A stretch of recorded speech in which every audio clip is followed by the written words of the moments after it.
good evening, and welcome. Tonight we'll be going over the geography and history of St. Kitts and Nevis. St. Kitts and Nevis are two islands in the Caribbean Sea. Here's my pencil. They are part of the Lesser Antilles chain in a section known as the Leeward Islands. And if you don't know where that is exactly, that's okay. After we go over geography and history, I'll pull out my tablet and I'll show you on Google Earth exactly where this is located. So, they're pretty tiny islands. They're actually together. St. Kitts and Nevis is the smallest independent nation in North America and also the Western Hemisphere. And like I said, it is two islands, St. Kitts and Nevis. And as you can see here, its full name is St. Christopher.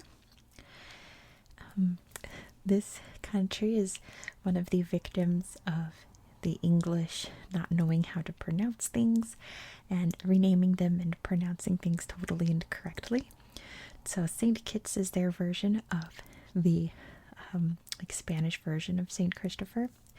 Nevis comes from the Spanish word for cloud, which I can't remember off the top of my head, but it doesn't sound anything like Nevis. It does start with an N, but it doesn't sound like that. The British are very notorious for doing that to the countries that they colonized, but I'm getting a little ahead of myself. So, St. Kitts, as you can see, this island here, the larger island of the two. The capital city is right here. It is Basse-Terre. And the most prominent geographic feature of this island is this little mountain chain that goes right in the middle of the island, like a little spine. The highest point in the whole country is Mount Liamuiga, right here. And Liamuiga was what the original inhabitants called this island. So that's pretty nice. And as you can see, there are lots and lots of coastal cities. As you can imagine, there are beautiful, gorgeous Caribbean sandy beaches around the island. And part of the more historical section is over here, but like I said, we'll talk about that in the history. Down here, very interestingly, is this very narrow isthmus. And it's also pretty hilly. You can see Sir Timothy's Hill right there. And it goes down into this section right here, which is also very rocky and a little mountainy. There are quite a few little bumps in the geography here. There's also this big pond here called the Great Salt Pond coming in from the ocean.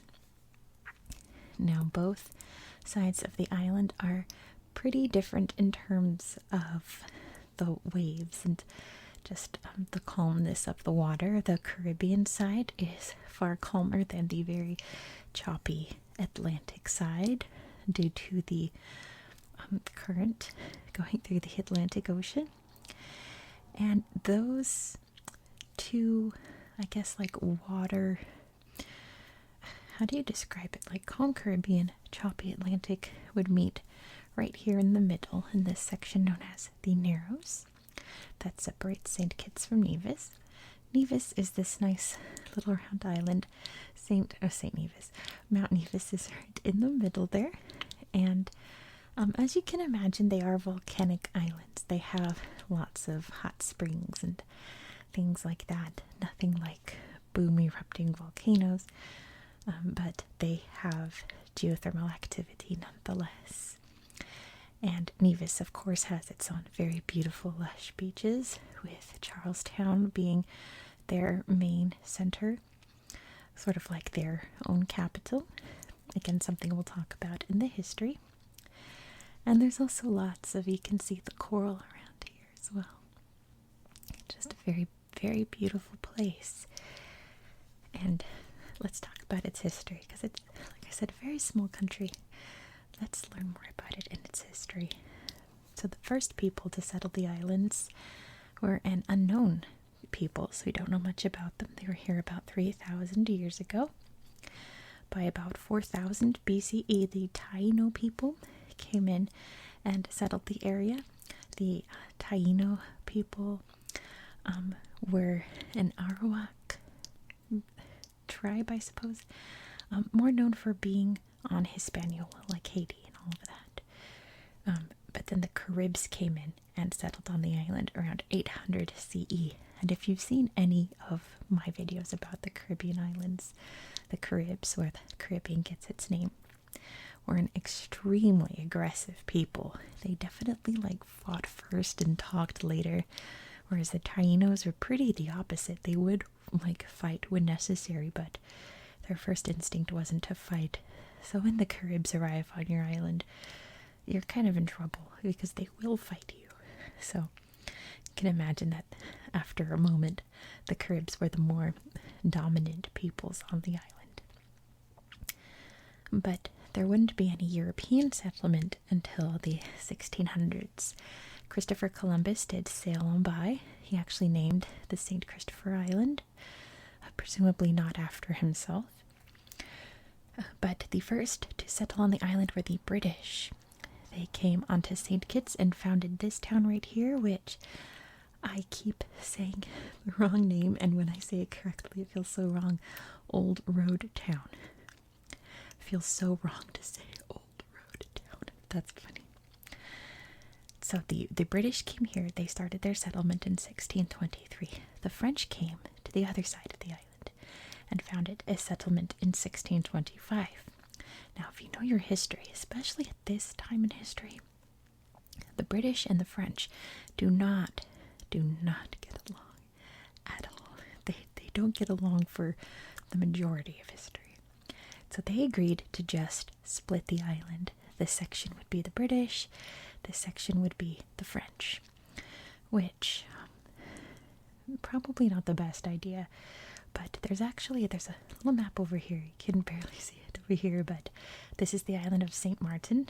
There's a French side and a Dutch side.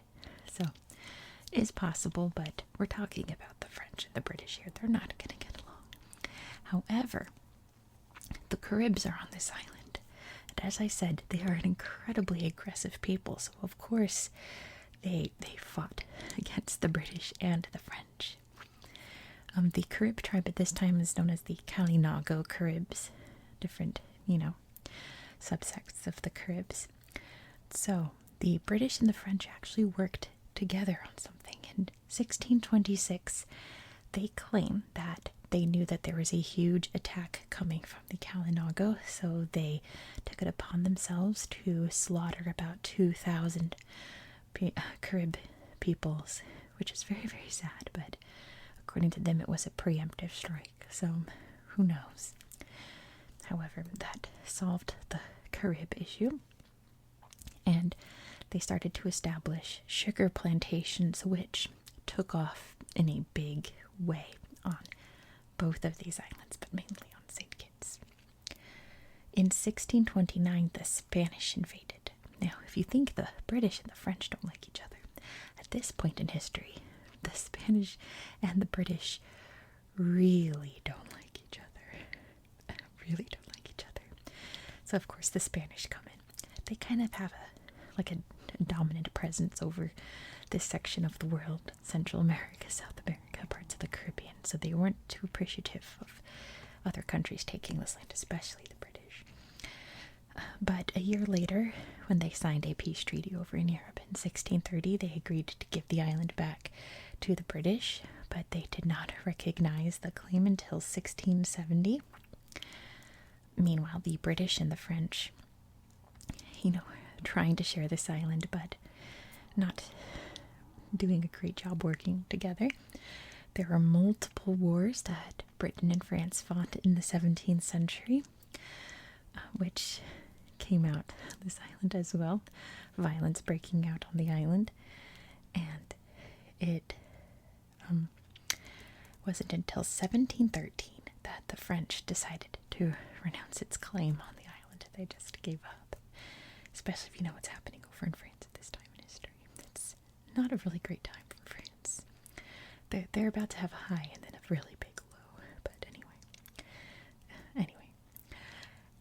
the sugar plantations on the island really start to take off now that it's completely controlled by the British. And St. Kitts and Nevis actually becomes the richest Caribbean crown colony for the British, making them the most money with all of the sugar they're growing on the islands. And then during the American Revolution, which France sided with the American revolutionaries, which of course they did, right? They took it upon themselves to capture the island again in 1782. And this is when the British build Brimstone Hill Fortress, which is about right here or so. And it is a very important historical site on St. Kitts. It's still there today. It's a UNESCO World Heritage Site. It's probably the most well preserved, well intact, British, not just regular building on the island. There are lots of other remnants of sugar plantations, but I'll talk about that in a second. And the British and the French fight for the island, and during the Treaty of Paris in 1783, the French give it back to the British. And then Britain abolishes the slave trade in 1807, and they abolish slavery completely in 1834, which, as you can imagine, changes up the whole economic structure of the islands, because they were very dependent on slavery for their sugarcane. It leads to a whole other can of worms in terms of providing wages for the former slaves, and the fact that they were put under an apprenticeship where they were doing the exact same thing that they were doing, only getting paid for it. Kind of iffy, but it eventually wiggled itself out, right?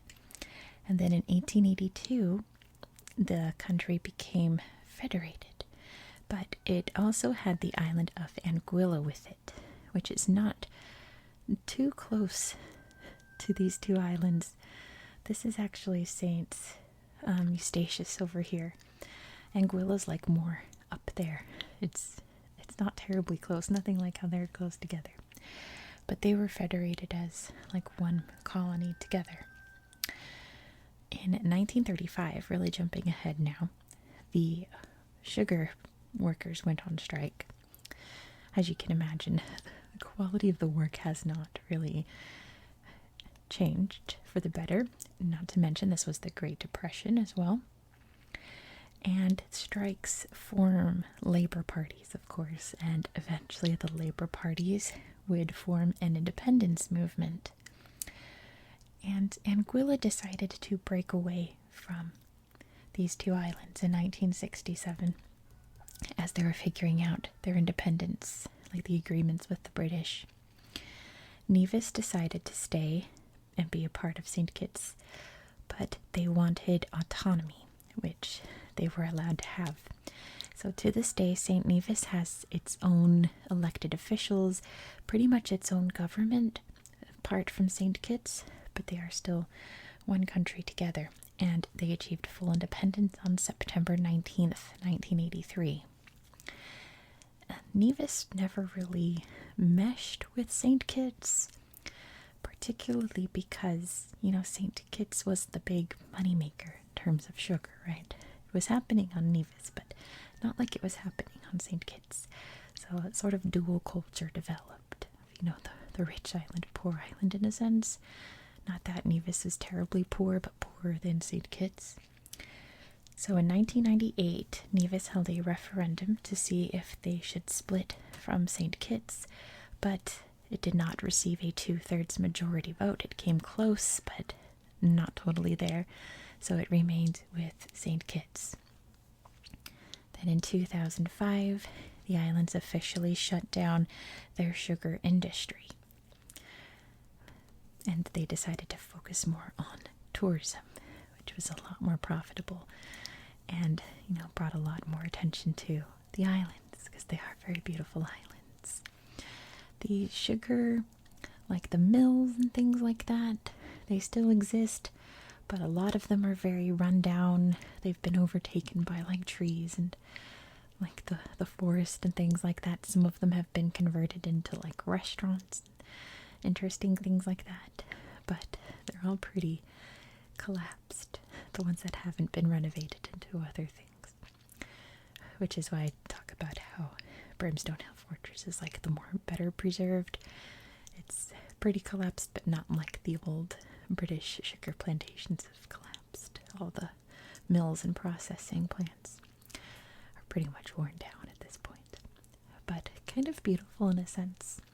Maybe I can find some pictures on my tablet to show you of some of them. So let's just hop over there and check out the beautiful, beautiful islands of St. Kitts and Nevis.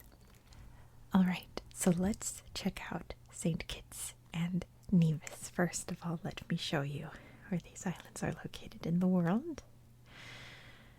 So that's where we are. So this is obviously the Caribbean, and this section of islands down here is the Lesser Antilles, and these islands up here are the Leeward Islands. These are the Windward Islands. So we're up in the Leeward Islands in the Lesser Antilles. We can see St. Kitts, and there's Nevis, and just for reference, Anguilla is way up there. So like I said, they were once apart, but they're not very close together. There's a bunch of other islands in the way. So let's start off at St. Kitts, the larger of the islands. You can see some of the high peaks there right in the middle. There's Mount Liamiga. Let me switch it to this mode just for a minute. Over here's the capital city of Basse-Terre, and you can see right away this huge like docking area, and that is for the big cruise ships to dock into. And as you can see, it's a big bustling city. Well, like big in terms of Caribbean cities, you know, not like New York City or anything, obviously. And if we go over here along the coast, we can see the Brimstone Hill Fortress. So let's check out some pictures of that, because I'd really try to describe it. So this is what it started as. It was a cannon that the British wheeled out to defend from the French, and the fort kind of sprung up around it. So this is what's left today, and like I said, very well preserved in terms of old British buildings on the island. It's definitely the big historical spot, and it is a UNESCO World Heritage Site. Look at all the cannons there, ready to defend the island. And looking out over the beautiful bay right there. And it's just a very interesting little place. Still, you know, like see how it's kind of falling apart there. It's still like the best preserved kind of old-timey building. There's the flag up there. Isn't that beautiful? So let's cruise around the island a little bit more. And I want to show you, let's look at the mountains up here, because as you can see, they are volcanic, right? There's a big old crater here, but there's even like a little lake down there. I wonder if I can show you a little better. Pretty neat. I'm sure there's lots of amazing hiking trails going up here, huh? I betcha. And let's slide over to this side of the island so I can show you. Oh, first of all, over here next to the airport is the scenic railway. The rail goes around the island, and of course it was originally meant to transport sugar cane to like the city so it can be shipped out. But since the sugar industry is no more on the islands, it's now a scenic railway, so you can ride around the island and see the sights on a little train. It's really cute. So we're back in Basse-Terre. Over here, next to Canada, is Kishin Village. So as you can see, this is definitely a resort, right? This whole town is pretty much a big, gorgeous looking resort. The beautiful beaches and everything. Yeah, it's a very luxurious spot, isn't it? I wonder if I can, if it'll let me. There we go. Just to show you kind of what it's looking like. Oh, that's the only picture. Darn. I would show you the these guys, the street view, but it's pretty much what you expect. I mean, oh, we're going somewhere. Uh-oh, I tapped on something. I don't know where we're going. We're in somebody's house now. Or someone's front room. We're in a restaurant. Isn't that nice? Oh, there's a pool in the restaurant? No way. No way, this is awesome. I want to go here. Sorry I forgot out of the ASMR mode. Oh, that's why, because this is also a little resort corner. Isn't that nice? I bet these are like homes you can rent, right? You can see the pools they have too. Yeah. Anyway, back to my little presentation. Sorry I got out of the zone there. Yeah, it's pretty much what you expect. As we head over here, we can see Timothy Hill. And it's this, big old neat hill, right where like the main island meets this big isthmus that goes around. And there's lots of cool beaches and stuff. Now, like I was saying before, how the Atlantic Ocean is choppier than the Caribbean, you can really see it here. Over here on this side of the isthmus. Look how windy and choppy. Look at the big waves going onto the beach here. And then if we go to the other side, well, that's the Great Salt Pond. If we go to the other side, nice and relaxed, right? It's very different, but very interesting nonetheless. Like I said, there's the Great Salt Pond. So we're at the end of the peninsula. And there are some nice little resort places over here as well. Look at this. Is that like a beach or just like a wash up kind of watery place? I'm not sure. But it's very beautiful, isn't it? Very, very interesting. So let's head over to Nevis. So I can show you something over here. So we cross the Narrows, head over to Nevis. You can see Nevis Peak dominating. Pretty much you can see it from anywhere on the island, right? So let's head over. Let me see. Down here to Charlestown, because like I said, this is like the main administrative center of Nevis because it's an autonomous island. And over here we can see one of the hot springs, because it is a volcanic island and it's got lots of geothermal power underneath it. Look how beautiful that is. Bad stream. Having a nice time. I bet this is a fun place to go on vacation. Look how fun. It's almost like Japanese hot bathhouse in a way. But yeah, there's a couple of these around Nevis, and I think a few on St. Kitts as well, but obviously in Nevis. And then I want to show you, if I can find it, here, the Hamilton Estate Plantation, because like I said, the sugar mills are all run down, right? And if you think like the fortress over there looked kind of run down and didn't believe me when I say it's the best preserved like historical building, this is what the plantation looks like now. It's all overgrown, just all nature's taking it over, right? All pretty much rusted and worn. Made in Glasgow, 1893. Isn't that interesting? And if you're wondering, Hamilton, any relation?